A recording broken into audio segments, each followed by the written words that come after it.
Shalom, selamat pagi Bapak Ibu Saudara yang terkasih dalam Tuhan Yesus Kristus. Pada pagi hari ini kita bersama-sama mengucap syukur oleh karena kasih Tuhan, anugerah Tuhan yang begitu luar biasa dalam kehidupan kita. Sehingga pada hari ini kita semua boleh bersama-sama kembali beribadah. Kita mau mengangkat hati kita, memberikan yang terbaik hanya untuk Tuhan kita Yesus Kristus. Dan kita semua percaya dimanapun kita berada, Tuhan hadir, kuasa Tuhan dinyatakan. Dan biarlah hari ini kita bersama-sama membuka hati kita, kita memberikan yang terbaik, kita mengagungkan nama Tuhan, karena hanya Dia yang layak kita sembah dan kita muliakan. Mari bersama-sama kita menyatukan hati kita bersatu di dalam doa. Sungguh hati kami mengucap syukur Tuhan, karena kebaikan Tuhan yang terus mengalir dalam kehidupan kami. Tak henti-hentinya kami mengucap syukur Tuhan. Kami sungguh bangga Tuhan memiliki Allah yang sungguh luar biasa hebat seperti Engkau. Kami bersyukur Tuhan, sampai hari ini kami ada, itu semua karena kebaikan Tuhan. Itu semua karena kasih Tuhan yang terus ada untuk setiap kami Bapa. Dan kami Tuhan hanya mampu memuji Engkau, mengucapkan syukur Tuhan. Dan biarlah Tuhan pada hari ini kami menyerahkan seluruh kehidupan kami, hati kami hanya kepadamu Bapa. Dan biarlah Tuhan, setiap sorak-sorai kami, pujian kami, boleh menyenangkan hati-Mu dan boleh menjadi dupa yang harum di hadapan-Mu Bapa. Terima kasih Tuhan Yesus, terima kasih. Kami siap Tuhan, terima berkat sukacita yang dari Engkau Bapa. Sebab kami ada Tuhan, itu semua karena kebaikan Engkau. Terima kasih Tuhan.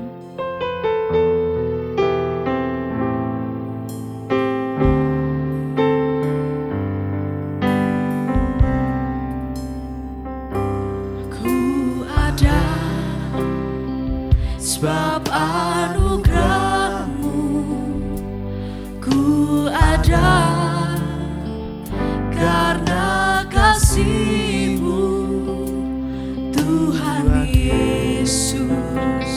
Ku berterima kasih buat kasih rahmat-Mu. Ku ada sebab anugerah-Mu, ku ada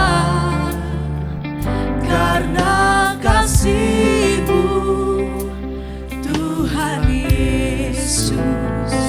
Ku berterima kasih buat kasih rahmat-Mu. Terima kasih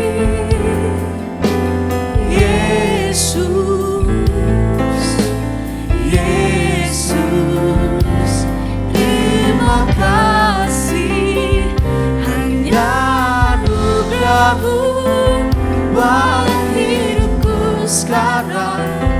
Ku kan memuji-Mu selamanya. Bersama-sama katakan, ku ada sebab anugerah-Mu, ku ada karena kasih-Mu,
Kami mau Tuhan mulut kami terus menyembah Engkau, memuji Engkau Bapa.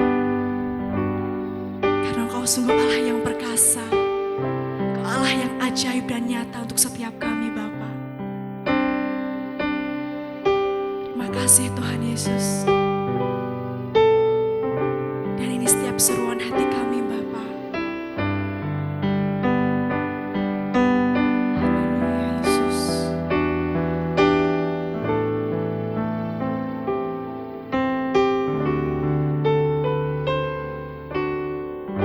Bersama-sama naikkan. Kami memuji kebesaran-Mu, ajaib Tuhan,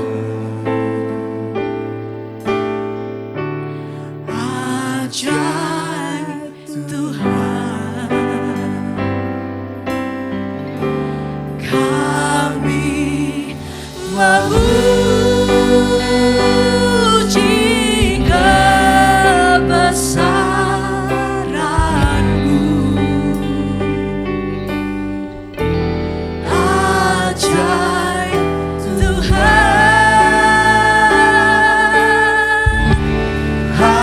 ajaib Tuhan. Kami memuji kebesaran. Ya Yesus, Kau sungguh Allah yang ajaib. Ajaib Tuhan, oh, ajaib Tuhan. Mau Tuhan hati kami terus menyembah Engkau Bapa. Kami memuji kebesaran-Mu, ajaib Tuhan, ajaib Tuhan. Kami memuji kebesaran-Mu, ajaib Tuhan, ajaib Tuhan, ajaib Tuhan. Kami mau terus memuji-Mu, memuji kebesaran-Mu, ajaib Tuhan, ajaib Tuhan, ajaib Tuhan, ajaib Tuhan, ajaib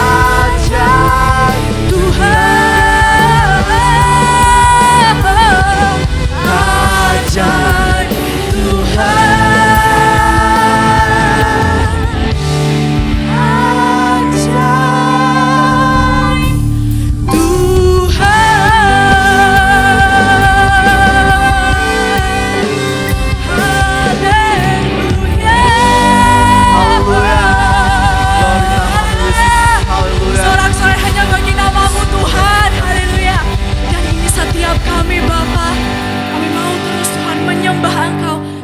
ajaib bagi nama-Mu Bapa. Terima kasih Tuhan Yesus, terima kasih.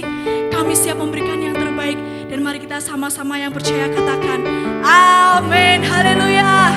Puji nama Tuhan. Pada pagi hari ini kita akan bersama-sama bersorak bagi nama Tuhan, meninggikan nama Tuhan, haleluya. Ku kan terbang, terbang, terbang tinggi di awan. Ku kan lompat, lompat, lompat jauh ke depan. Ku kan terbang, terbang, terbang tinggi di awan. Ku kan lompat, lompat, lompat jauh ke depan. Haleluya. Dan biarlah hari ini kita berikan sorak-sorai kita yang terbaik untuk Tuhan kita Yesus Kristus.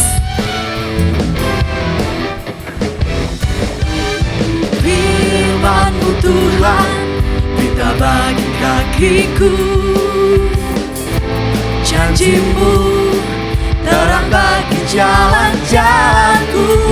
Kebenaran-Mu menuntunku setiap hari. Ku menantikan-Mu, beri kekuatan baru. Ku kan terbang tinggi di awan bersama-Mu dalam kemuliaan. Sebab firman-Mu teguh menopang. Ku kan aman bersama-Mu Tuhan.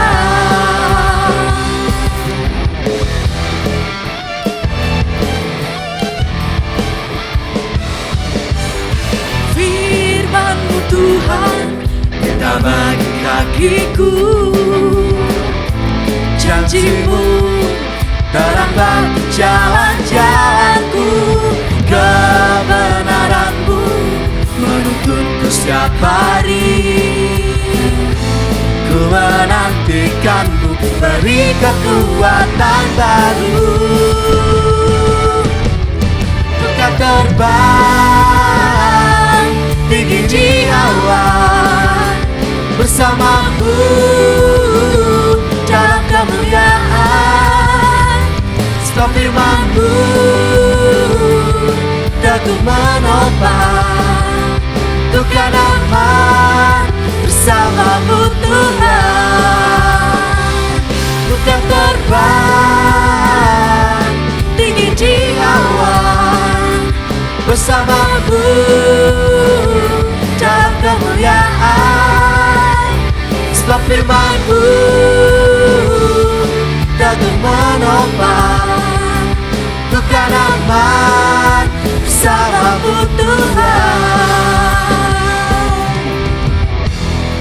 Haleluya. Kita semua yakin dan percaya kita aman di dalam tangan Tuhan. Haleluya. Terima kasih Tuhan. Kami sungguh merasakan kasih kuasa-Mu atas setiap kami Bapa.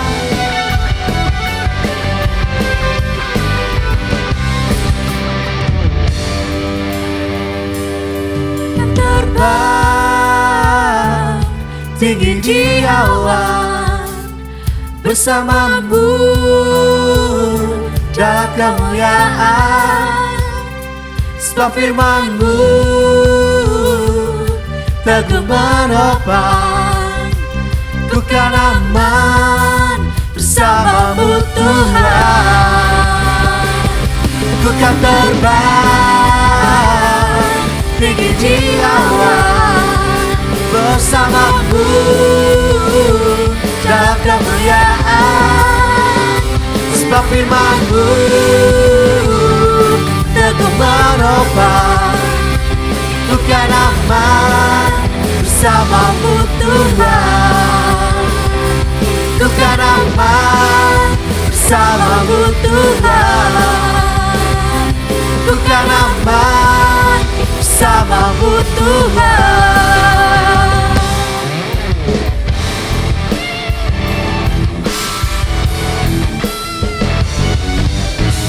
Haleluya. Beri tepuk tangan untuk Tuhan kita Yesus Kristus. Haleluya.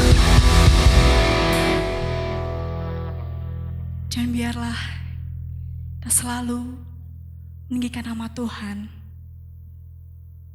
memuji-muji akan kebaikan Tuhan, karena sungguh kasih Tuhan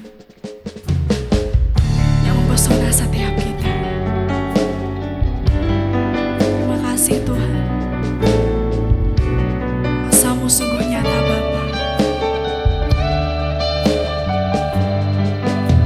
Tuhan, kasih-Mu sungguhlah mempesona diriku.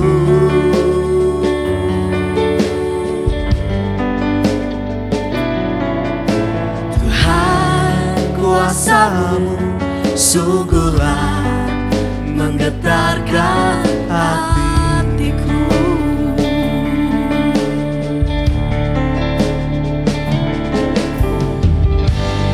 Kasih-Mu ya Tuhan, yang Kau limpahkan bagiku, lebih dari yang ku perlu. Kau sediakan bagiku. Ku sembah Kau Tuhan sepanjang umur hidupku. Ku sembah Kau Tuhan sepanjang umur hidupku.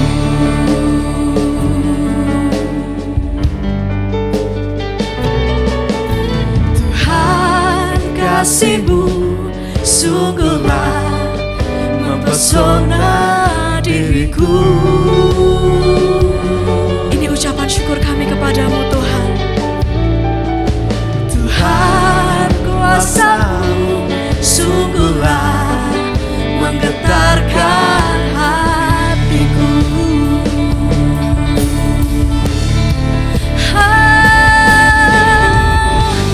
Kasih-Mu ya Tuhan, yang Kau limpahkan bagiku, lebih dari yang ku perlu. Kau sediakan bagiku. Ku sembah Kau Tuhan sepanjang umur hidupku. Ku sembah Kau Tuhan sepanjang umur hidupku.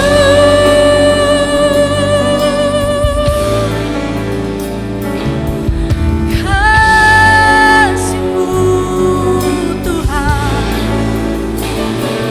sepanjang hidup kami. Tuhan, kami mau menyembah, kami mau meninggikan,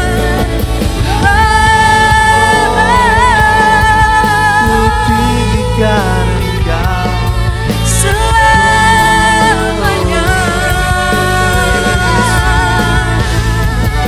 Kami bersyukur Tuhan, kasih-Mu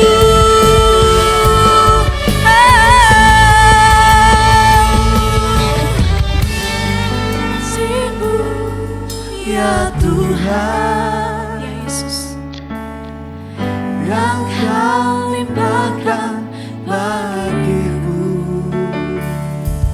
lebih dari yang ku perlu. Kau sediakan bagiku.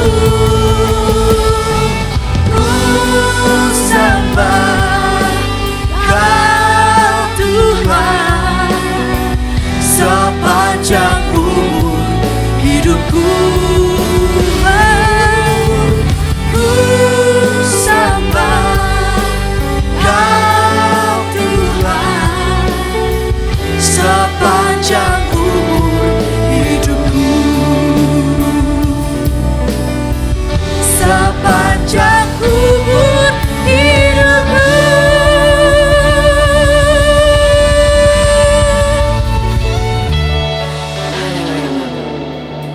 terima kasih Tuhan. Setiap kasih-Mu yang sungguh mempesona setiap kami Tuhan.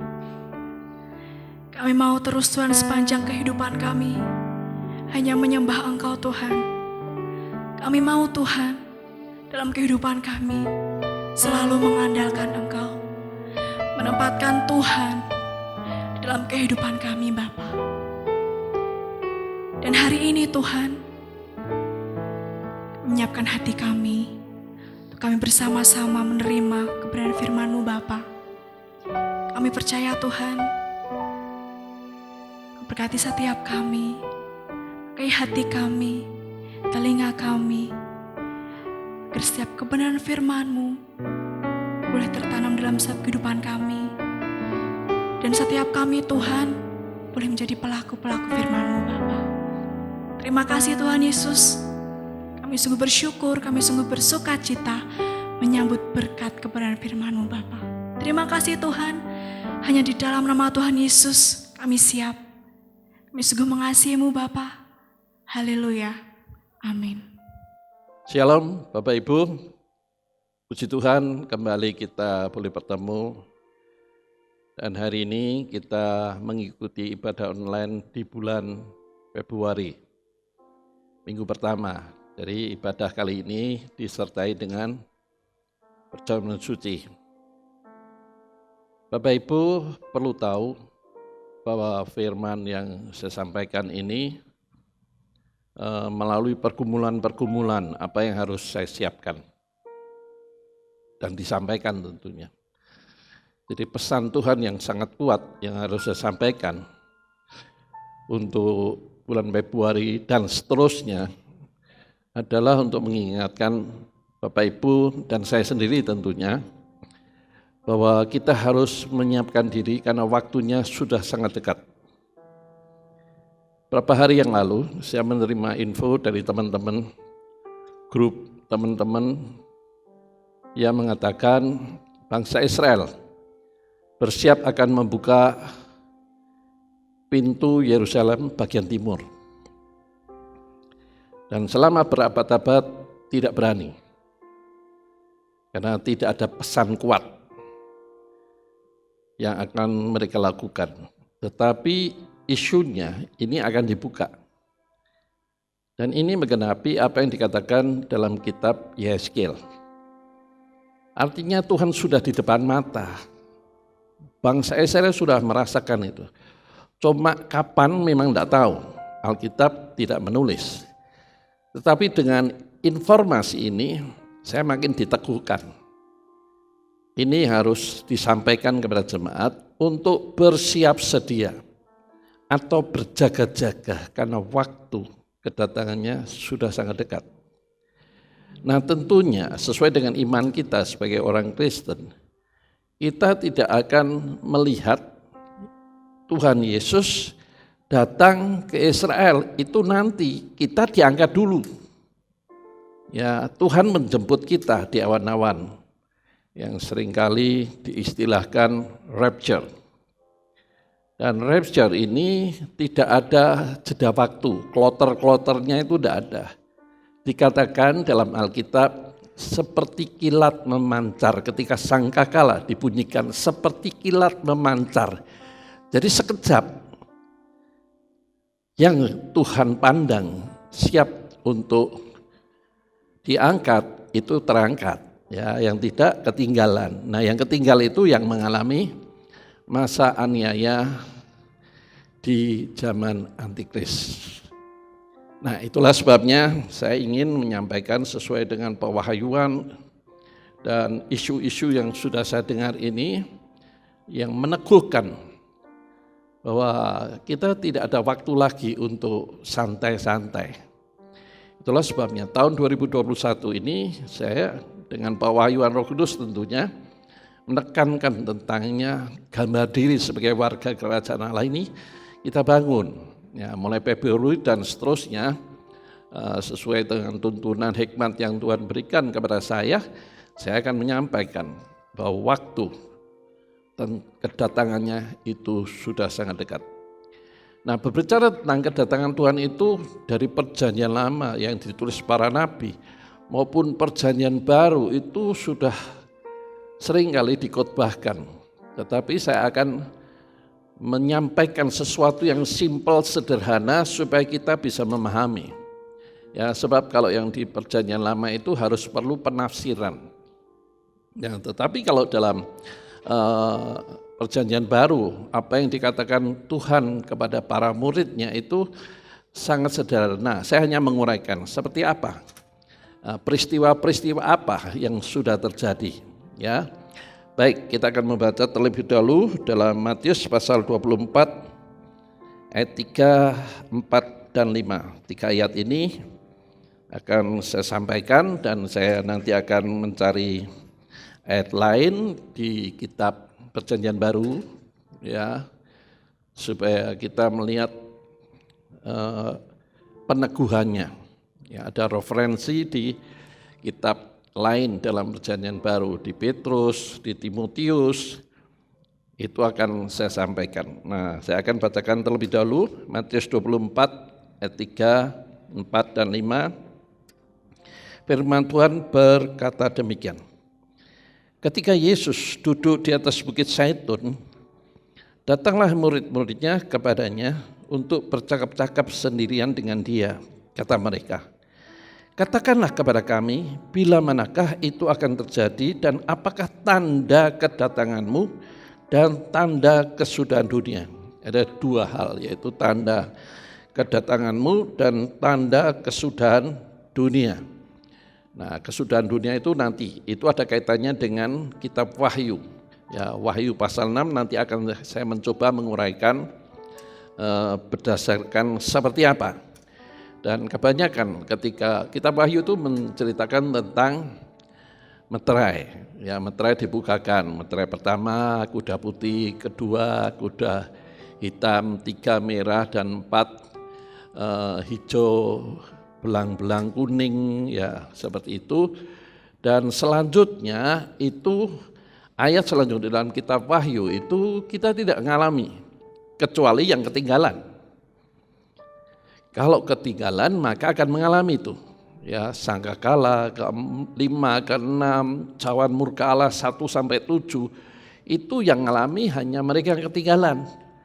Itulah sebabnya penting kita menyiapkan diri sebagai warga kerajaan Allah yang punya gambar diri, ya layak ada miripnya sifat dan karakter kepada Allah supaya ikut. Ya, sifat dan karakter seperti Allah, maksud saya seperti Kristus gitu ya. Itu terangkat. Kalau tidak mau bangun sekarang ketinggalan, maka dia akan mengalami itu yang disebut sangkakala yang ke-5, ke-6, ke-7 dan cawan muka Allah 1-7. Nah, itu mengerikan. Saya tidak menguraikan secara detail, hanya gambarannya sampai batas kita terangkat aja. Ngapain saya menjelaskan? Wong kita tidak mengalami semua. Nah, kemudian kita melihat ayat 4. Jawab Yesus kepada mereka, waspadalah supaya jangan ada orang yang menyesatkan kamu. Nah, ini akan saya gali lebih dalam. Menyesatkan itu sejak kapan? Ayat 5 dari Matius pasal 24. Sebab banyak orang akan datang dengan memakai namaku dan berkata, akulah Mesias. Mesias itu yang diurapi, gitu ya, maksudnya Mesias itu yang diurapi. Akulah Mesias dan mereka akan menyesatkan banyak orang. Nah, saya akan membahas ini secara pelan-pelan supaya Bapak Ibu bisa nangkap, ya. Nah, di dalam Matius 24 yang mengatakan itu Tuhan Yesus sendiri ketika ditanyai oleh para murid. Nah, judul dari khotbah hari ini dan seterusnya sampai kapan saya tidak tahu. Bersiaplah, waktunya sudah dekat, dikaitkan dengan tentunya kedatangan Kristus kali kedua. Ya, keempat gitu ya. Hari-hari ini sedang mengalami penggenapannya. Hari-hari ini, hari yang kita jalani setelah pandemi itu baru orang sadar semua, wah ini harinya sudah sangat dekat. Ya, pandemi itu kan penyakit yang melanda seluruh dunia sehingga sampai hari ini tidak ada obatnya. Nah, vaksin Vaksin memang negara kita, puji Tuhan, presiden kita luar biasa. Dia menyediakan vaksin kepada seluruh masyarakat dengan prioritasnya tentunya itu gratis. Nah, bagi seperti saya 60 ke atas, saya ini sudah masuk 68, itu belum ada vaksinnya. Itu menyusul. Dan perlu Bapak Ibu tahu supaya sadar ketika divaksin jangan euforia. Ya setelah divaksin euforia, tidak pakai masker, tidak jaga jarak. Salah itu. Di Israel itu sudah divaksin. Nah orang yang divaksin 20.000, 25.000, 12.000 lebihnya kena COVID. Artinya divaksin itu tidak bisa sekali selesai, enggak, harus 2 kali. Jadi jangan berpikir setelah divaksin itu bisa euforia, tak usah masker. Wah itu ngawur, itu tidak ngerti sama sekali. Ya, jadi vaksin ini kan sepertinya dipaksakan untuk digunakan seluruh dunia. Sehingga perlu tahapan. Nah tahapan kedua itulah yang menyebabkan daya tahan tubuh kita tahan menghadapi virus SARS atau COVID-19 itu. Tetapi ketika daya tahan tubuh kita ini sedang melemah, ya kena lagi. Bisa bayangkan itu. Nah kalau situasi kehidupan seperti ini, apa yang kita tunggu? Stres, nunggu kapan? Ya sia-sia. Ya kerjakan hari ini, esok ada susahnya lagi. Firman Tuhan mengatakan begitu.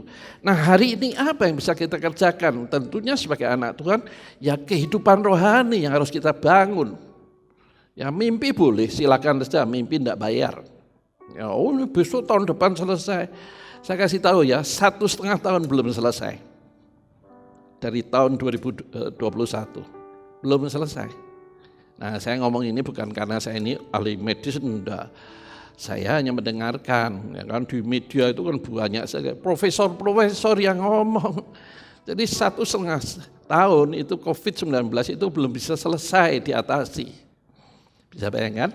Nah, itulah sebabnya mari itu urusan mereka, tapi urusan kita ini adalah membangun kehidupan rohani. Sebab kehidupan rohani ini penting karena kita jangan berpikir dangkal seperti yang saya sampaikan bulan Januari tadi. Hanya berpikir hanya semua yang segala sesuatu yang ada ikatan, ada kaitannya dengan kehidupan dalam dunia. Salah, itu kan temporer, itu kan sementara saja. Kehidupan yang kekal, masa tidak dipikir. Ya, masa tidak dipikir. Sama seperti anak sekolah, toh ngapain sekolah, tidak pernah ngikuti pelajaran. Begitu berangkat sekolah pakai seragam, di jalan seragamnya dilepas, pakai pakaian biasa, pergi tempat game. Itu kan tidak mikir itu. Kehidupan seperti apa, tidak sekolah, tidak ngerti apa-apa, nanti nek sudah dewasa mau apa. Sama, kan seperti anak kecil kan, kalau kita tidak memikirkan kehidupan yang kekal kok tidak dipikir. Ya kehidupan yang kekal ini seharusnya harus menjadi fokus kita. Karena kita kan tidak tahu, mati itu kan seperti hitungan jam. Sewaktu-waktu kena COVID, mati. Nah kalau seperti itu kita mau apa? Yakin pasti masuk surga? Yakin? Kita hidupnya berkenan di hadapan Tuhan? Tidak yakin kan? Nah kalau udah yakin, itu namanya kita belum beriman, tidak yakin sungguh bahwa kalau mati itu pasti masuk surga, itu jaminan Tuhan. Nah pemahaman ini bukan hanya sekedar pengetahuan, tapi itu betul ada di dalam hati nurani kita. Itu yang saya bahas di bulan Januari yang lalu. Nah mari kita melihat nubuatan ini. Memang tidak menyebut tanggal tahun kedatangannya. Tuhan sendiri yang mengatakan di dalam Matius 24 ayat 36. Tidak ada seorang pun yang tahu, anak pun tidak tahu, hanya Bapa yang tahu. Jadi kita hanya tahu tanda-tandanya. Nah, gejalanya, ya orang sakit COVID itu gejalanya apa? Demam, badan meriang, sakit semua. Ya mulai lidah tidak bisa merasakan masakan yang enak menjadi tidak enak, itu tanda-tanda, itu gejala-gejala. Kita yang bisa tahu hanya tanda-tanda kedatangan Tuhan, tapi tanggal dan tahunnya tidak tahu. Ya saya tahu ini rencana Tuhan itu baik, supaya kita ini jaga masih 2 tahun, masih 3 tahun, terus hidupnya santai, memuaskan keinginan daging saja. Saya tahu itu salah satunya. Tetapi harus kita tahu juga, kalau seperti itu kan kita celaka. Nah inilah sebabnya saya percaya Tuhan memberikan dorongan untuk saya menyampaikan tentang waktunya sudah dekat itu dari sisi tanda-tanda yang sudah digenapi dan yang belum digenapi. Nah, firman Tuhan dalam 1 Tesalonika pasal 5 ayat 1 sampai 4 itu menjelaskan ya, kedatangan Tuhan itu seperti pencuri. Di Matius pasal 24 juga ditulis. Tetapi saya akan mengutip yang di Tesalonika pasal 5 karena di ayat 5-6-nya itu memberikan jawaban kita. Bagaimana kita bisa tahu kedatangan Tuhan itu sudah dekat. Ya. Nah, di dalam 1 Tesalonika pasal 5 ayat 1, 2, 3 dan 4 itu mengatakan berjaga-jagalah karena kedatangan Tuhan itu seperti pencuri di waktu malam ketika semua orang sedang tertidur. Nah, itu diterjemahkan macam-macam. Ya, kedatangan Tuhan di waktu malam, ada yang menerjemahkan bahwa dunia sedang dalam kegelapan. Nah, dunia sudah dalam kegelapan belum? Sudah kan? Ya, setelah Presiden Amerika menetapkan ya Joe Biden menjadi presiden, langsung membentuk kabinet. Memang belum disahkan. Dan salah satu menterinya itu LGBT, transgender. Ya, kemudian mensahkan tentang pengguguran kandungan, dilegalkan. Bisa bayangkan? Ya, Amerika itu kan panutan dunia. Kalau seperti itu dilaksanakan, negara lain akan terjadi demo supaya itu dilegalkan. Nah, bukankah ini dunia sedang sangat kegelapan?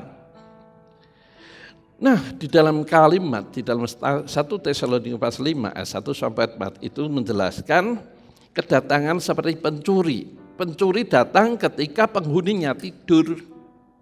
Kalau terdengar penghuninya masih teriak-teriak, ketawa-ketawa, ya tidak mungkin pencuri mau masuk. Artinya apa itu? Tuhan akan datang ketika semua orang percaya rohaninya tidur.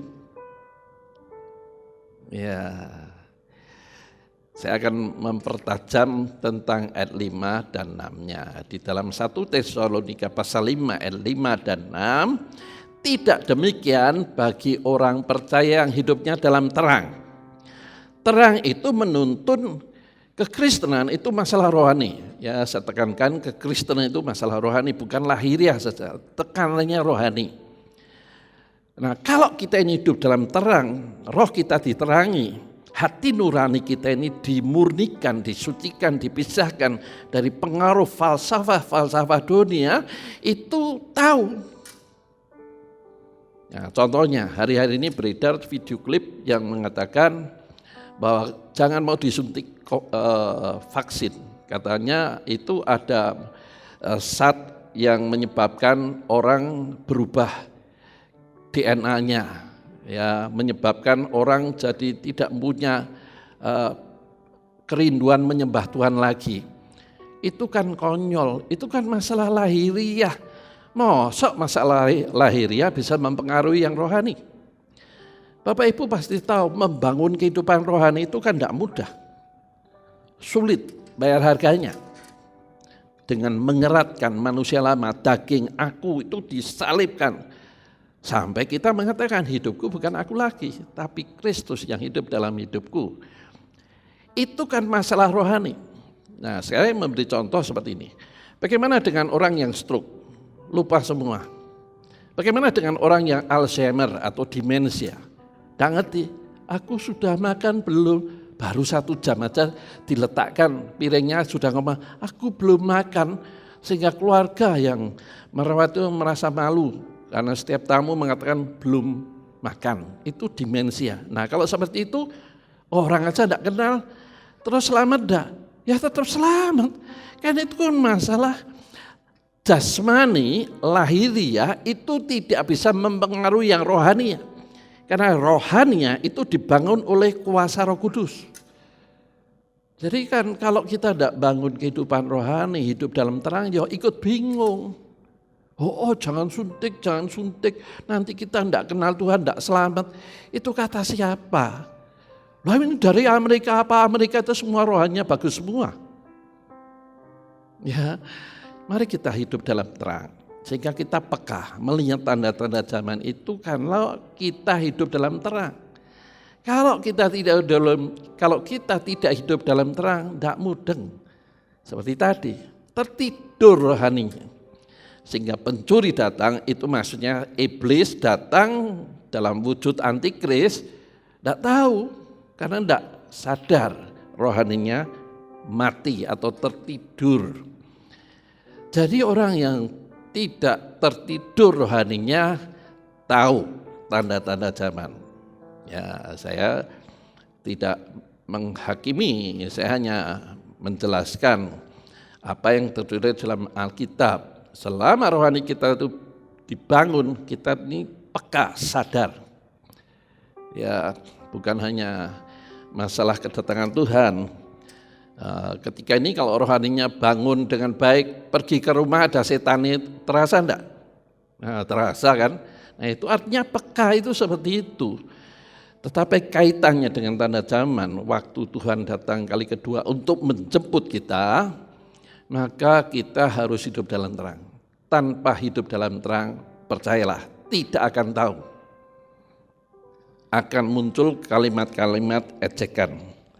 Ya, nah sekarang kita harus melihat apa yang dikatakan dalam 2 Petrus 2 ayat 3.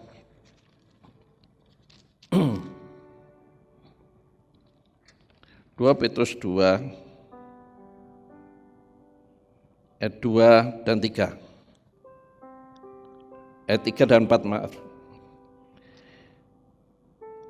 Banyak orang mengikuti cara hidup mereka yang dikuasai hawa nafsu dan mereka dengan jalan kebenaran yang dihujat. Dengan karena mereka ya hidup dalam hawa nafsu, mereka membuat nama Tuhan dihujat. Kenapa? Karena percaya dengan guru-guru palsu. Nah, sekarang saya akan melihat di 2 Petrus pasal 3 ayat 2, 3 dan 4. Tadi Petrus pasal 2 ayat 3 dan 4, sekarang Petrus 3 ayat 2, 3 dan 4. Nah, di dalam 2 Petrus 3 ayat 2, 3 dan 4 mengatakan demikian, supaya kamu mengingat perkataan yang dahulu telah diucapkan oleh nabi-nabi kudus, mengingat akan perintah Tuhan dan juru selamat yang telah disampaikan oleh rasulmu kepadamu. Yang terutama harus kami ketahui ialah bahwa pada hari-hari zaman akhir akan tampil pengecek dengan ejek-ejekannya, yaitu orang yang hidup menuruti hawa nafsunya. Apa ejekannya? Kata mereka, di manakah janji tentang kedatangannya itu?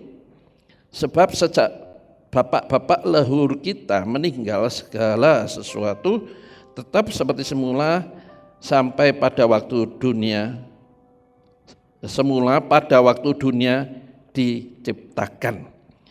Mereka sengaja tidak mau tahu bahwa firman Allah langit dan bumi sejak diciptakan sejak dahulu, dan juga bumi yang berasal dari air dan oleh air. Nah, Bapak Ibu, kalau kita melihat 2 Petrus pasal 2 ayat 3 dan 4 itu menjelaskan tentang ajaran-ajaran sesat.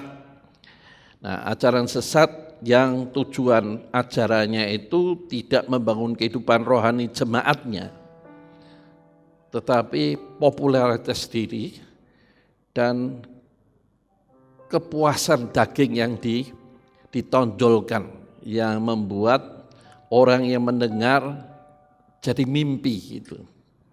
Mimpi, iya ya, wah aku nanti dapat berkat 100 kali lipat ganda, kata Pak Pendeta.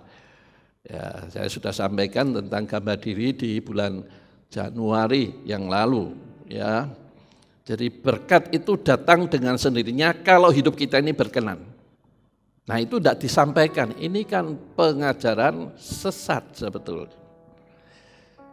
Ya, nah di dalam pasal ketiganya itu menjelaskan pengejek-pengejek. Jadi kalau saya menyampaikan bersiap sedialah, waktunya sudah dekat, ya saya tahu pasti ada pengejek. Karena apa? Di zaman dulu pun ada, zaman sekarang apalagi ya. Zaman sekarang itu lebih banyak pengejek-pengejeknya. Ya, karena salah sendiri tapi akhirnya menyalahkan Tuhan. Ya, salah sendiri sebagai anak Tuhan tidak hidup dalam kebenaran. Sehingga hidupnya terpuruk terus-menerus. Sehingga menyalahkan Tuhan. Allah, Tuhan mana janjimu? Katanya Alkitab mengatakan begini, ternyata aku hidupku terpuruk seperti ini. Jadi seperti itu. Zaman dulu sampai sekarang sama saja. Muncul pengejek-pengejek, termasuk pengejek-pengejek yang mengejek tentang kedatangan Tuhan untuk menjemput orang percaya atau mempelai wanitanya, ya sama ada pengejeknya. Nah, yang saya inginkan tentunya Bapak Ibu tidak termasuk kelompok ini. Bagaimana Pak? Ya siapkan diri itu tadi. Kalau Bapak Ibu tidak termasuk kelompok pengejek, karena pengejek itu bisa ngomong, bisa juga dalam hati. Wah zaman dulu Alkitab ini kan sudah 2021, Alkitab ini kan sudah berabad-abad. Ya, kalau Alkitab itu disahkan Perjanjian Lama, titik komanya itu memang lewat konsili-konsili karena ada pengajaran-pengajaran yang sesat. Disahkan itu abad 16, 1551 itu disahkan. Jadi kurang lebih Alkitab yang ada, bahkan ketika gereja mula-mula itu berdiri, itu pengejeknya sudah banyak, penyesatnya juga sudah banyak. Nah bagaimana mengatasi penyesat dan pengejek? Saya membayangkan itu. Sebelum abad 16 itu seperti apa? Pergumulan beratnya orang percaya di masa itu. Karena tidak ada panduan. Kita bersyukur karena ada panduan Alkitab.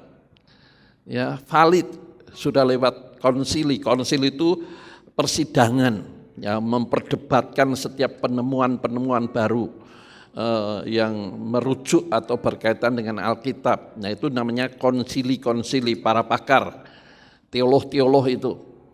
Ya, jadi kita bersyukur di zaman sekarang itu sudah ada panduan.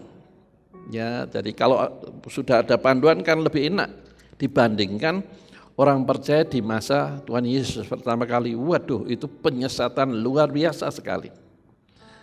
Sehingga ada tulisan Injil Barnabas, ya Injil apalagi, ya itu kan penyesatan. Berdasarkan asumsi orang-orang pintar ahli-ahli filsafat pada zaman itu kan ahli filsafat sudah ada banyak ya di tengah-tengah dunia, khususnya bagian Eropa sana karena Alkitab ini mulai berkembang kan dimulai dari Eropa sana ya. Selanjutnya kita melihat tanda-tanda yang mendahului kedatangannya ditulis Matius 24 ayat 3 dan 5 yang saya bacakan tadi. Muncul banyak orang yang mengaku sebagai Mesias. Yang mengaku sebagai Mesias itu yang diurapi. Nah, orang yang diurapi ini kan banyak brokornya. Misalnya kita punya teman dari luar kota, teman, oh dengarkan itu loh khotbahnya pendeta ini, oh diurapi, sungguh diurapi gitu. Orang ditiup langsung bergeletaan dari jauh. Wah orang jadi promosi biasa, jual apapun ada promosinya. Nah orang mengatakan itu diurapi. Nah kata diurapi itu dalam bahasa Ibraninya Mesias. Jadi akan muncul orang yang menyatakan diri diurapi Tuhan. Ya. Kalau orang betul-betul itu diurapi itu dia pasti lewat proses. Orang diurapi itu lewat proses pengertaan daging. Jadi tidak menonjolkan diri. Tetapi orang yang baru saja pelayanan tapi jago ngomong, waduh itu sudah ngomong, wah itu diurapi. Belum tentu. Karena pengurapan itu adalah buah-buah karya Roh Kudus. Karya Roh Kudus itu muncul dengan sendirinya kalau orang itu mengerat dagingnya. Hidupku bukan aku lagi. Ya, seperti para rasul itu. Sehingga akhirnya bayangannya aja menyembuhkan, tapi bukan bayangan, saya sudah menjelaskan, yaitu hadirat Allah di dalam hidupnya itu bisa menyembuhkan. Ya, jadi tidak perlu tumpang tangan, didorong-dorong segala, udah. Asal orang beriman, di tengah hadirat Allah, orang itu pasti akan mengalami mujizat. Nah, kita harus tahu sekarang itu muncul belum lagi pengajaran-pengajaran sesat. Apa Pak kategori pengajaran sesat? Bertentangan dengan apa yang sudah tertulis dalam Alkitab.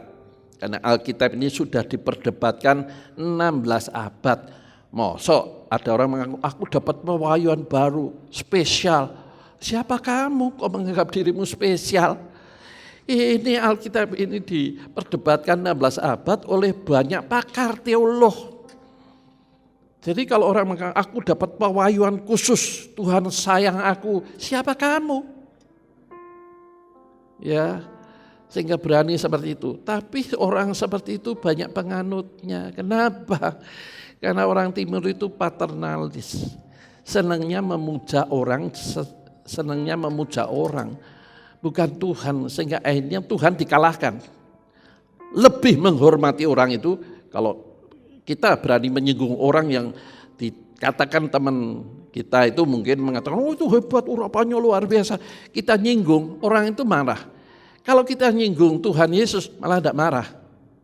Berarti kan memuja manusia lebih tinggi dari memuja Tuhan kan?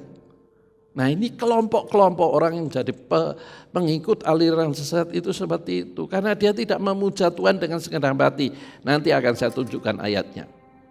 Ya. Jadi karena itulah mereka jadi pengikut orang-orang dianggap diurapi, ya Mesias itu, ya sehingga akhirnya penyesatan dialami oleh banyak orang, ya sehingga banyak orang dipercaya dipengaruhi. Di Matius 24 diulang lagi. Tentunya itu di masa zaman antikris, karena antikris itu juga membuat mujizat. Dikatakan itu dalam khotbah Tuhan di atas bukit di pasal 24 ini. Banyak mujizat, mati bangkit lagi. Itu antikris tuh. Bayangkan itu kalau orang betul-betul tidak rohaninya benar dibangun secara dewasa, pasti dipengaruhi. Jadi betapa ngerinya orang yang ketinggalan tidak ikut terangkat. Jadi bingung. Oh, kan ada Roh Kudus sudah diangkat. Ya, 1 Tesalonika pasal 2 ayat 6 dan 8 mengatakan, sekarang ini masih ada yang nahan. Kalau yang menahan itu sudah diambil, maka muncullah si antikris. Jadi siapa yang nahan? Roh Kudus. Jadi ketika kita diangkat, Roh Kudus juga ikut diangkat. Jadi orang Kristen yang ketinggalan pasti tidak bisa minta tolong, berseru pada Tuhan pun percuma. Karena tidak ada Roh Kudus, tidak ada kuasa. Setan yang berkuasa. Bisa bayangkan? Nah itulah sebabnya kita harus betul-betul hidup dalam terang. Diterangi firman dan melakukan. Buktinya apa? Setiap langkah hidup kita dasarnya firman. Itu namanya hidup dalam terang. Kalau hidup dalam terang pasti sadar tanda-tanda zaman itu sudah ada. Ya tinggal gongnya aja. Nah disinilah bahaya kalau orang tidak mengenal Tuhan Yesus dengan benar. Ya, Nabi Hosea pasal 4 mengatakan bahwa umatku binasa karena tidak mengenal Allahnya dengan benar. Jadi kalau kita tidak mengenal Tuhan Yesus dengan benar, karena dipengaruhi ajaran-ajaran sesat, dipengaruhi hidup kelimpahan, tidak perlu menderita, waduh ini banyak sekali ini. Kalau lihat di YouTube itu banyak sekali. Ya saya memang ada kode etiknya, ya tidak bisa menyebutkan. Ya kalau menyebutkan kan lebih enak, lebih gampang kan? Tapi tidak boleh, ada kode etik, ya tidak boleh sesama hamba Tuhan. Walaupun hamba Tuhan itu hidupnya sesat, kita tidak boleh menghakimi. Entah dia duduk, entah dia berdiri, entah dia jatuh, jangan menghakimi. Ya Roma 14 ayat 4 menjelaskan itu. Jadi Bapak Ibu bisa membedakan bagaimana kalau kita mengenal yang benar. Saya memberi contoh sederhana saja. Bagaimana Bapak Ibu tahu uang palsu dan uang asli? Sederhana kan?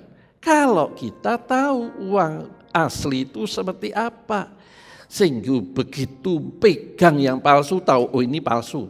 Nah seperti itu juga kehidupan rohani.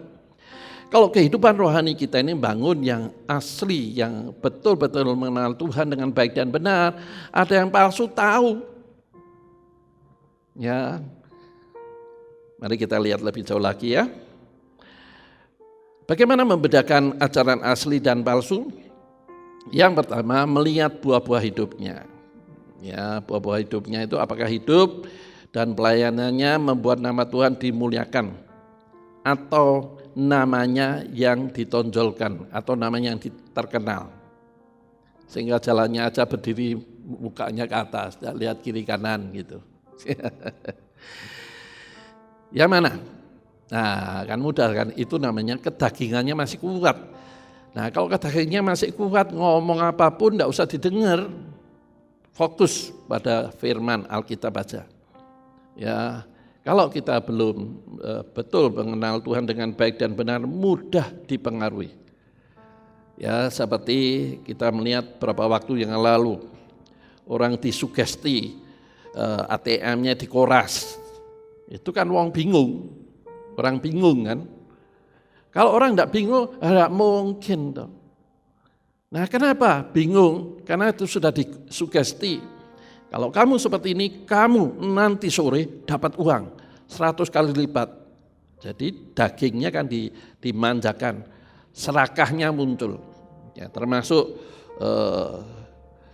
uang yang asli 1 juta berubah menjadi 60 juta, dibuka nanti sore ya. Ternyata 60 juta itu uang palsu atau kertas semua. Kenapa? Serakah. Jadi orang yang dagingnya masih dominan itu mudah disugesti. Ya. Buah-buah yang lain, ajaran asli atau palsu, apakah orang itu menekankan kekudusan hidup dan pengertian daging yang diajarkan, atau hanya ngomong berkat? Saya berulang-ulang mengingatkan, ya itu memang tugas saya kan. Soal nganut atau dia itu terserah, free will, kehendak bebas Anda. Berkat itu datang dengan sendirinya.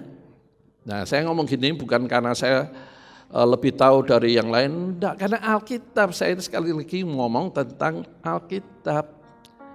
Bukankah Matius pasal 6 ayat 33 menjelaskan kalau ayat sebelumnya itu sandang pangan papan yang dicari orang. Tapi ayat 33-nya jelas sekali mengatakan, carilah dahulu kerajaan Allah serta kebenarannya, maka berkat itu akan datang dengan sendirinya. Masalahnya orang kan tidak mau cari kerajaan Allah, karena kerajaan Allah itu tidak mudah. Harus ada harga dibayar, proses pengertian daging. Jadi kalau tidak mau, ya dengarkanlah khotbah orang yang menyebut dirinya pendeta atau hamba Tuhan atau pastor, ngomongnya berkat saja, ya monggo, saya yang mengingatkan. Nah ajaran apalagi setelah pandemi ngomongnya masih berkat. Ngerti enggak kalau Tuhan itu sudah di depan mata kok masih ngomong berkat? Oh jelas kalau diangkat itu pakaian aja mungkin sudah jadi pakaian kemuliaan. Karena di dalam 1 Tesalonika pasal 4 ayat 13 sampai 18 itu mengatakan, yang di dalam kubur dulu diangkat dengan tubuh kemuliaan, kemudian kita yang masih hidup ini akan juga diangkat dalam tubuh kemuliaan juga, dalam sekejap. Lalu apa yang kita bawa? Mobil kita simpanan atau koleksi mobil yang 1 gudang itu? Ya enggak ada yang dibawa. Atau rumah kita yang harganya 60 miliar, 100 miliar, apa itu yang akan dibawa? Enggak ada. Kuburannya sama. Kalau masih hidup tapi kalau sudah diangkat tidak ada kuburannya. Nah ini kan masalah pandangan, cara pandang hidup didasari terang atau tidak. Jadi kompleks sekali bukan? Bagaimana bisa tahu kalau ini tidak dibangun kehidupan rohaninya, hati nuraninya tidak dibangun, hati nuraninya tidak disucikan, dikuduskan. Maksud saya dibangun itu seperti itu.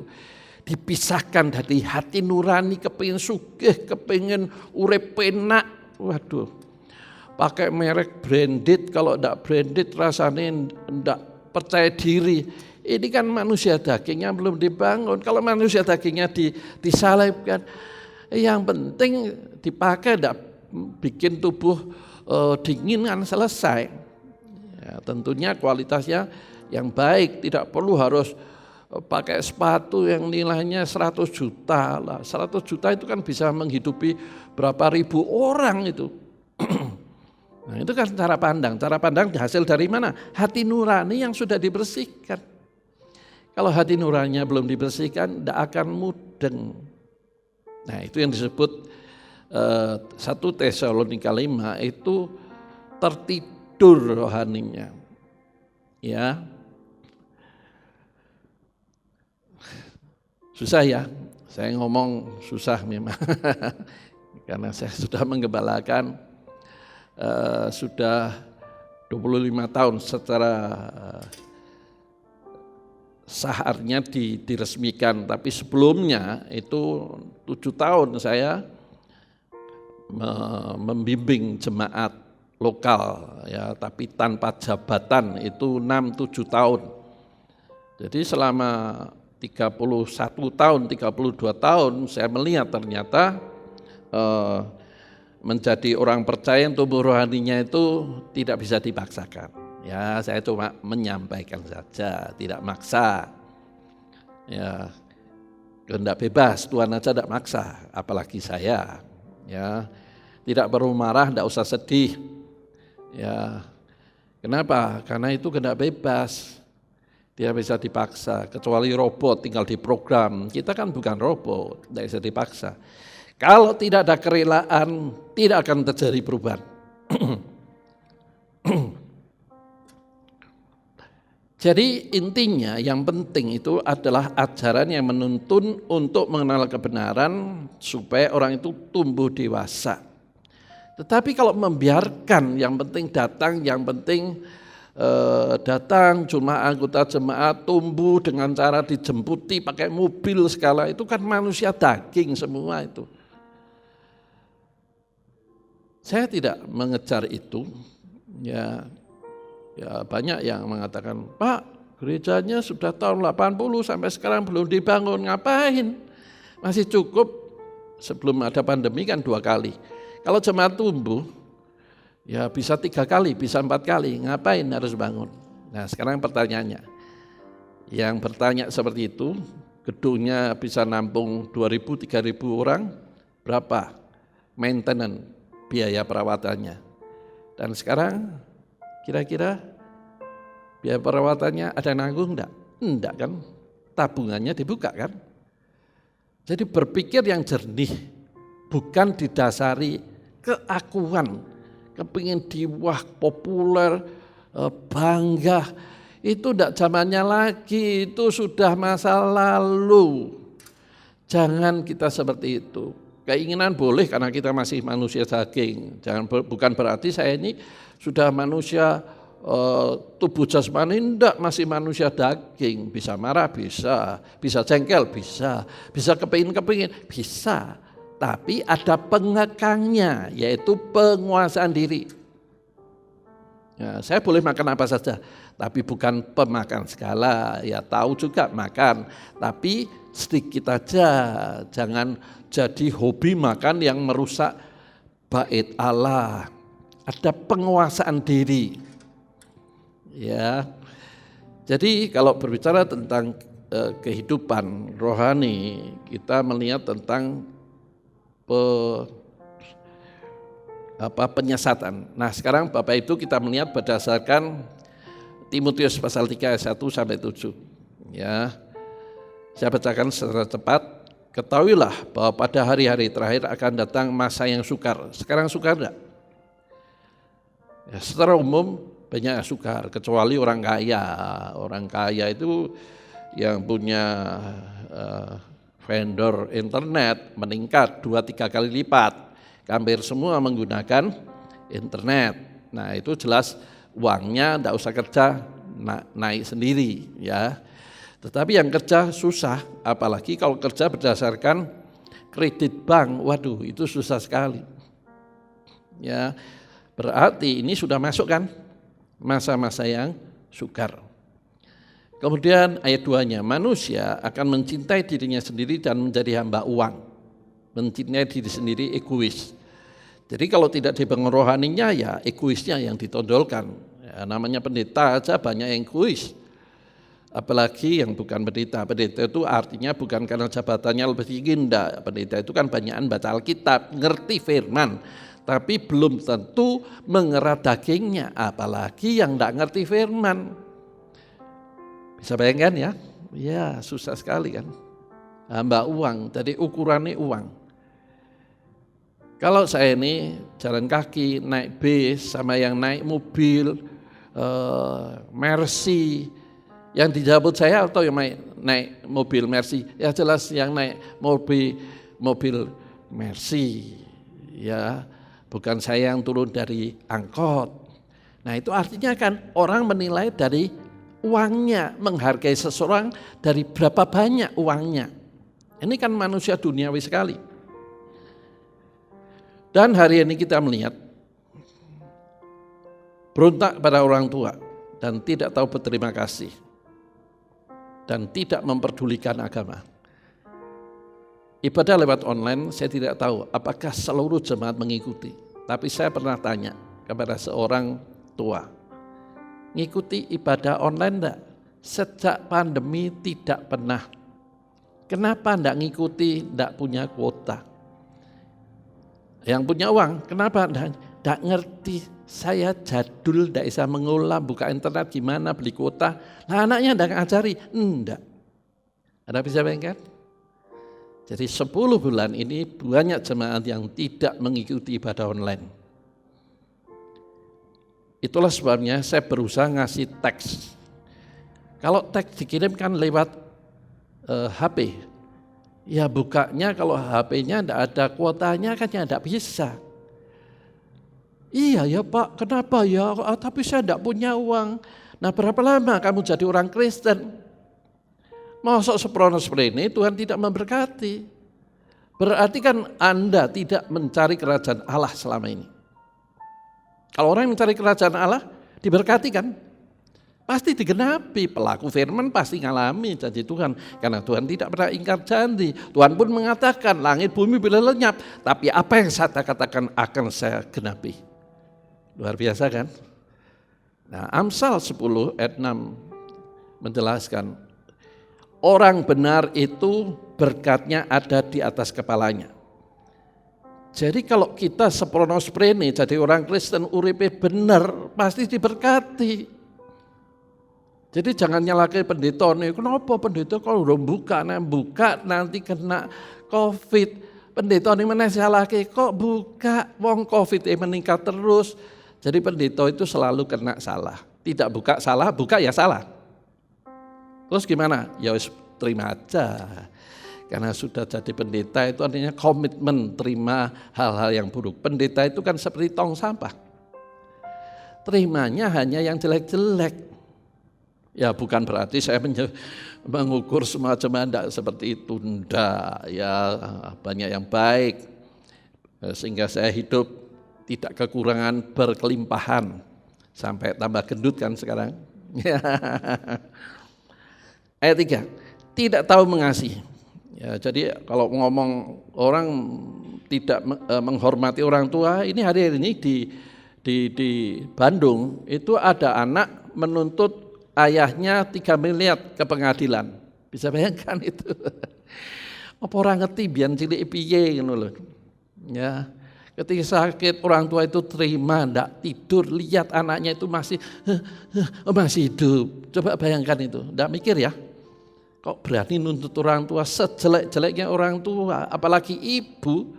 Waduh, itu bukannya dikutuk manusia, dikutuk Tuhan. Ya, alasannya sih ada, ya tanahnya besar buat kios, tidak boleh dilaporke, listriknya dicabuti semua, nuntut sama orang tuanya. Kalau tidak bisa kios di situ ya cari tempat lain dong. Tidak punya uang, buktinya jualan kalau tidak punya uang. Nah inilah tanda-tanda manusia akhir zaman. Tidak tahu mengasihi, tidak mau berdamai, menjelekkan orang. Tidak bisa mengekang diri ya karena tidak punya penguasa diri, garang, tidak suka yang baik, senangnya yang jelek. Ayat 4. Suka mengkhianat. Ya, mengkhianat itu sangat mudah, ya itu jual ya, isu itu paling mudah. Jadi bocor mulut. Ya, tidak berpikir panjang, belagak tahu, sok tahu tapi tidak tahu.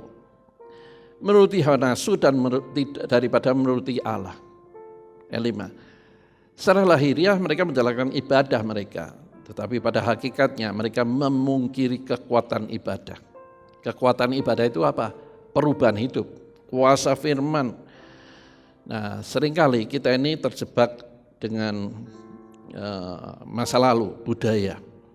Jadi kalau orang pelayan itu merasa rohaninya lebih dari tidak yang pelayanan. Apakah seperti itu? Ya enggak, memang diberi pelayanan itu tujuannya membangun rohani.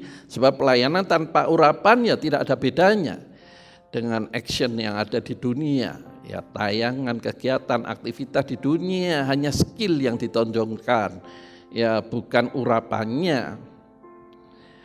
Nah tujuan dikasih pelayanan itu supaya tumbuh rohaninya. Kalau tidak tumbuh rohaninya ya sama saja, ya tidak ada bedanya.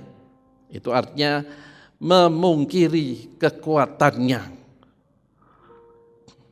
Ayat 6. Sebab di antara mereka terdapat orang-orang yang menyelundup di rumah orang lain. Ya ini artinya kan orang yang suka sasus. Kemudian menjerat perempuan-perempuan lemah. Ini Alkitab yang ngomong ya.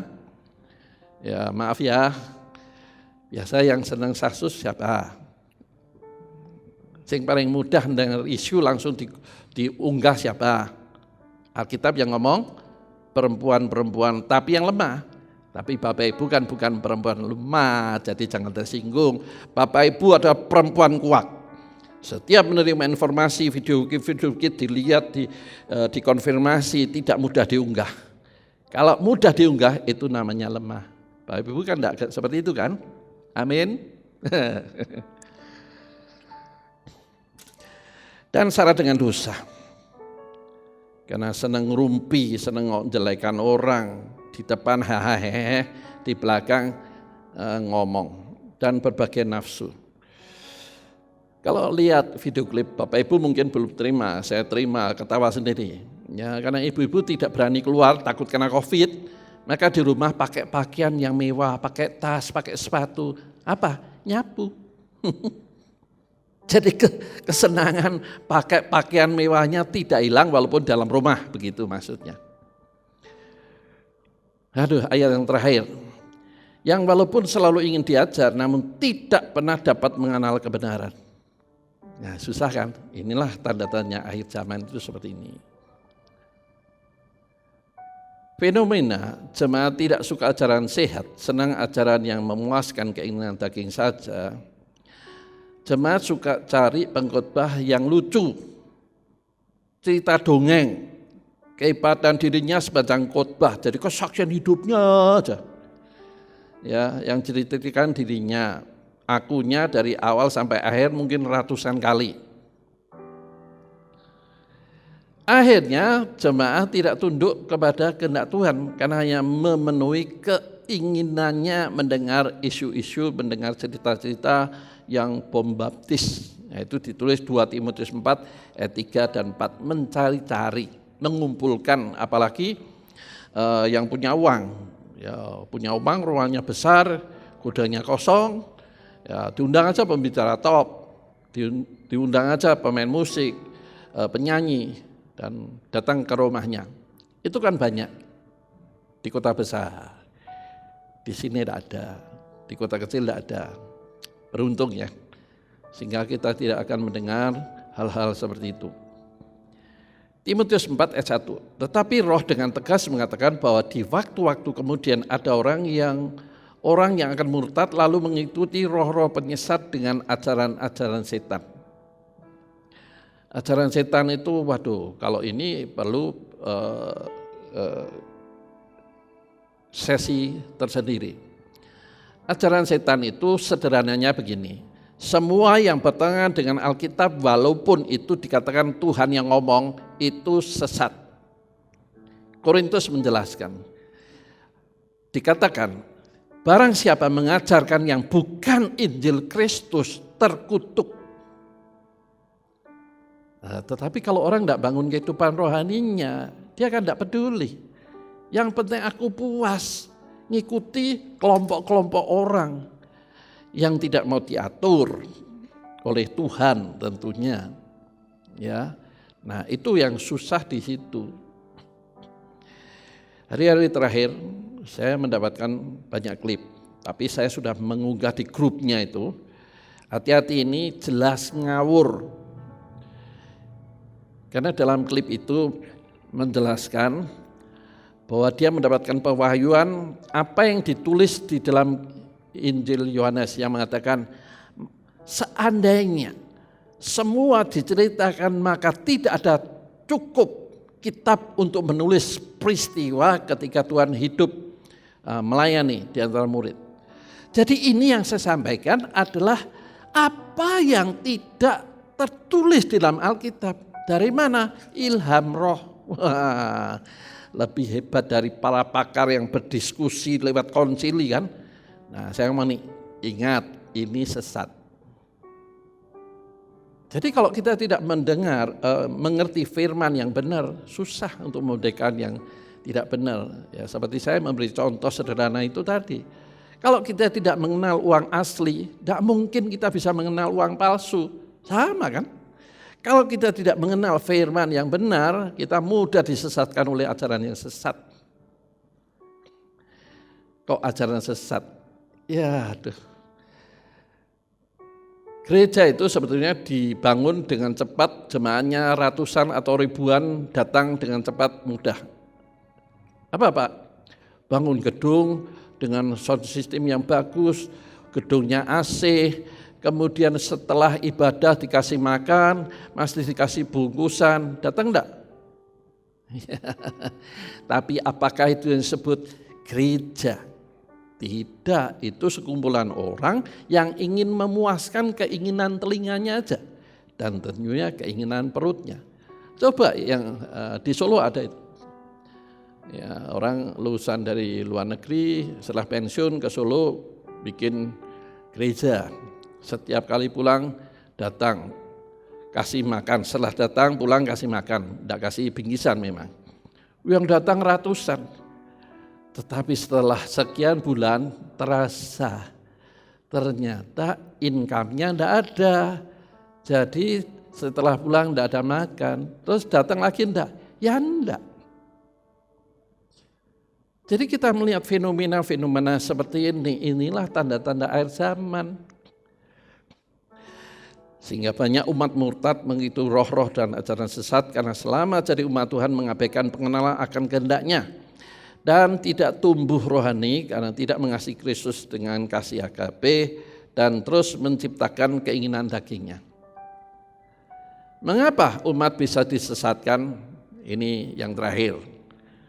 Mengapa umat bisa disesatkan? 1 Yohanes 3 ayat 3 sampai 6. Setiap orang yang menaruh pengharapan itu kepadanya menyucikan diri sama seperti dia yang adalah suci. Ini sudah saya sampaikan bulan Januari. Hati nurani yang disucikan, dipisahkan, itu suci atau kudus, kados itu dalam bahasa Ibraninya, dipisahkan. Orang yang mau dipisahkan hati nuraninya, nanti kita lihat ayat sesudahnya. Tetapi kalau setiap orang berbuat dosa, melanggar juga hukum Allah, sebab dosa ialah pelanggar hukuman Allah. Dan kamu tahu bahwa ia telah menyatakan dirinya supaya ia menghapus segala dosa. Jadi ini maksudnya kalau orang masih terikat dengan dosa, tidak bisa melepaskan, ya itu artinya dia belum mengenal Tuhan dengan baik dan benar. Nah, ayat 6-nya ini. Karena itu setiap orang yang tetap berada di dalam Dia, di dalam Kristus, ajarannya, jalannya, hukumnya, aturan mainnya, maka dia tidak bisa berbuat dosa lagi. Kenapa tidak bisa berbuat dosa? Bukankah kita masih manusia daging? Iya, karena punya roh penguasaan diri. Apa dikira hamba Tuhan seperti saya ini tidak ada godaannya? Ya banyak. Ya banyak godaannya. Godaan apa? Ya enggak usah saya ceritakan. Nanti cari siapa ya? Dari luar kota. Udah, jadi enggak usah cari-cari. Di luar kota. Ya, kenal enggak? Ya kenal. Enggak kenal masuk tahu telepon saya. Setiap orang yang tetap berbuat dosa tidak melihat dan tidak mengenal Dia. Jadi jangan menyangka, aku kan manusia daging, jadi lumrah toh masih berbuat dosa. Itu namanya manusia yang tidak mengenal Allah. Mengenal Tuhan Yesus maksudnya. Kalau mengenal Tuhan Yesus dia hormat. Takut itu hormat. Takut itu mengasihi. Takut itu bukan karena medeni gitu, enggak. Menghormati. Masih melakukan firman. Kalau melakukan firman, maka kita memiliki otot rohani. Kalau memiliki otot rohani, kita mudah menangkal segala dosa. Karena otot rohani yang tidak dibangun, ya mudah sekali terjebak dengan dosa. Ada peribahasa yang mengatakan, orang mudah sekali untuk mengikuti yang jahat daripada yang baik. Nah, kita ini masuk kategori yang sedikit. Karena Alkitab juga mengatakan di dalam Matius 22 ayat 12, banyak dipanggil sedikit yang dipilih. Nah, itulah sebabnya kita mau masuk dalam kategori yang sedikit dipilih itu. Nah, ini yang perlu di warning atau peringatan keras. Ya, ini sebelum kesimpulan. Akibat menyangkal penebus hidupnya, menolak ajarannya dan melecehkan dengan jalan demikian, tidak ada jalan mendapatkan pengampunan dari Tuhan. Ini ada nanti setelah menyaksikan tayangan ini buka Alkitabnya. Ya, Matius 12 ayat 31 22, Ibrani 6 ya, ayat 4 sampai 6. Kesimpulan. Kedatangannya kali kedua sesungguhnya sudah di depan mata. Masihkah kita tidak menyiapkan diri? Waktu-waktu yang masih ada, mari kita gunakan dengan bijaksana, dengan hidup sesuai kehendaknya, agar tidak ketinggalan ikut terangkat. Amin. Mari kita siapkan hati untuk mengambil perjamuan kudus. Kita berdoa. Bapa Surgawi, terima kasih untuk firman-Mu. Kami percaya ketika kami membuka hati, maka benih firman-Mu akan tumbuh, sehingga kami boleh hidup dalam terang. Dan kami boleh tahu dunia ini sudah sangat gelap. Kami tidak mau tertidur, tapi bersiuman atau berjaga-jaga senantiasa, sehingga saat Engkau mengangkat kami, termasuk bilangan yang terangkat, kami ikut rapture. Kami tidak mau ketinggalan dan mengalami zaman antikris. Tolong kami ya Tuhan, bimbing kami, supaya kami boleh hidup di jalan yang benar, sesuai kehendak rencana-Mu. Dalam nama Tuhan Yesus kami ucap syukur dan mohonkan doa ini. Amin. Bapak Ibu, mari kita siapkan hati sebelum mengambil perjamuan kudus. Kita menaikkan pujian ini, tanda-tanda telah nyata.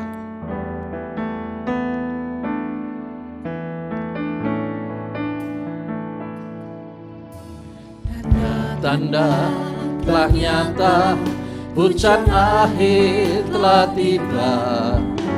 Allah sedang melawat umat-Nya.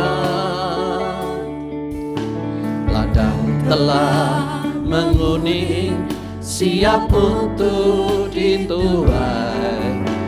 Banyak jiwa menanti uluran tangan kita. Tuailah sekarang. Nyatakan kemuliaan, nyatakan kemuliaan-Nya. pada segala bangsa, biar kuasanya dinyatakan berlimpah. Bangkitlah gereja Tuhan, padang sekelilingmu. Generasi ini selamatkan ya Tuhan, ini doaku. Nyatakan kemuliaan-Mu, nyatakan kemuliaan-Nya pada segala bangsa, biar kuasanya dinyatakan berlimpah. Bangkitlah gereja Tuhan, padang sekelilingmu. Generasi ini selamatkan ya Tuhan, ini doaku. Generasi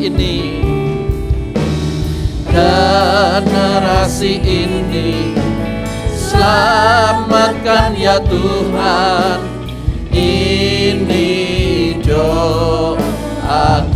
Generasi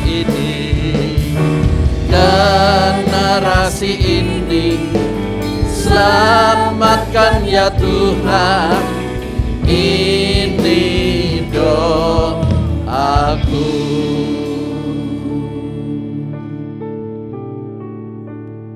Pujian ini menjadi kerinduan kami. Kami mau hidup dalam terang, dan kami mau mengemban amanat agung-Mu. Ladang sudah menguning. Mungkin gandum yang sudah menguning ini adalah orang yang ada sekitar kami. Ketika mereka melihat perubahan hidup kami, mereka tertarik untuk mengikut. Menjadi pengikut Kristus. Karena kuasa mengubahkan hidup kami yang lama menjadi baru. Kami percaya memberi kemampuan kami untuk menyampaikan Injil. Dan pada waktu kami menyampaikan berita sukacita, Juru Selamat sudah datang, maka pengurapan menyertai kami, sehingga kesaksian kami tidak kembali dengan sia-sia. Kami tidak mau datang ikut terangkat dengan tangan hampa. Tidak ada berkas-berkas apapun yang kami bawa. Itulah sebabnya Tuhan tolong kami. Lewat perjamuan kudus, kami mau membangun hubungan dengan Engkau secara intim. Kami boleh merasakan isi hati-Mu. Kami boleh mau dapatkan kuasa untuk hidup selaras kebenaran firman. Berkati setiap jemaat-Mu yang sudah menyiapkan perjamuan kudus untuk mengikuti perjamuan kudus lewat online ini. Sehingga kami semua boleh sungguh-sungguh hidup sesuai kehendak Allah. Terima kasih Tuhan. Kami siapkan hati kami untuk menerima perjamuan kudus di dalam nama Tuhan Yesus. Amin. Bapak Ibu, mari siapkan perjamuan kudus, roti dan anggur. Kalau Bapak Ibu tidak punya roti, ya kue kering juga boleh lah. Ini hanya lambang aja. Yang penting hati Bapak Ibu terangkat, ingin menyatu Tuhan dalam kita, kita juga dalam Tuhan. Maka itu yang terpenting ya, juga bukan sarananya. Ya, idealismenya kita tidak bisa dalam situasi seperti ini. Bapak Ibu juga bisa pakai cawan anggur, gelas juga boleh. Ya, anggur atau sirup atau teh manis juga boleh. Kalau tidak suka manis, teh tawar juga boleh. Ini yang lambang. Ya, sudah siapkan semua? Mari kita angkat roti di tangan kanan kita dan dengarkan firman Tuhan. Dan ketika mereka sedang makan, Yesus mengambil roti, mengucap berkat, memecah-mecahkannya, lalu memberikannya kepada murid-muridnya dan berkata, ambillah, makanlah, inilah tubuhku. Mari kita makan bersama roti ini dengan iman di dalam nama Tuhan Yesus.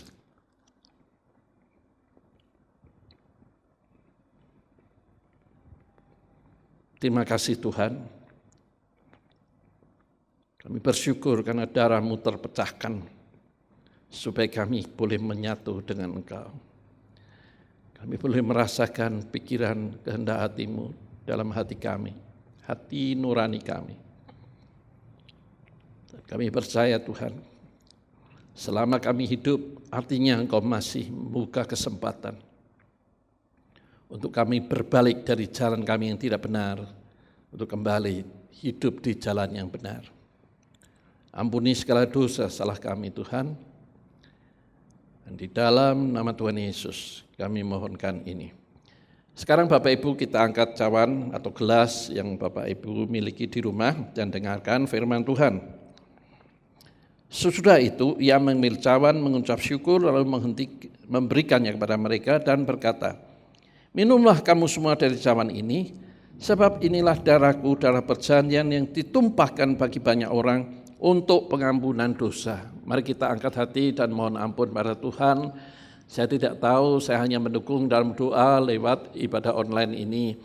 Tetapi Bapak Ibu berhubungan dengan Tuhan secara langsung, apa salah, ikatan-ikatan dosa, kebiasaan buruk, sikap hidup yang tidak berkenan di hadapan Tuhan, kiranya Tuhan mengampuni Bapak Ibu dan saya sendiri. Tuhan ampuni segala dosa salah kami, perbuatan, tindakan, pikiran, cara pandang, cara berpikir kami yang tidak berkenan, sikap kami terhadap sesama kami, cara pandang kami yang salah. Tuhan ampuni semua. Biarlah oleh kuasa darah Yesus kami boleh disucikan, dikuduskan, supaya kami berkenan kepadamu. Kalau Engkau tidak mengampuni kami Tuhan, siapakah manusia yang bisa tahan di hadapan-Mu? Tetapi yang kami tahu Engkau adalah Allah Maha Pengasih, Penyayang, dan tentunya pengampun adanya. Oleh sebab itu kami mau sambut perjamuan kudus sebagai lambang darah Kristus yang menyucikan kami dengan iman di dalam nama Tuhan Yesus. Mari kita minum bersama.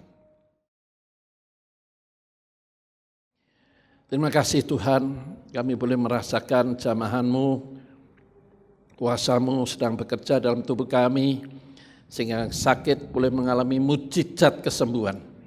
Karena Tuhan melihat sikap hati kami yang mau sungguh taat hidup dalam kebenaran, maka Engkau pun menyatakan kasih dan anugerah kemurahan-Mu, tubuh kami menjadi sehat, karena kuasa darah-Mu yang mengalir dalam hidup kami.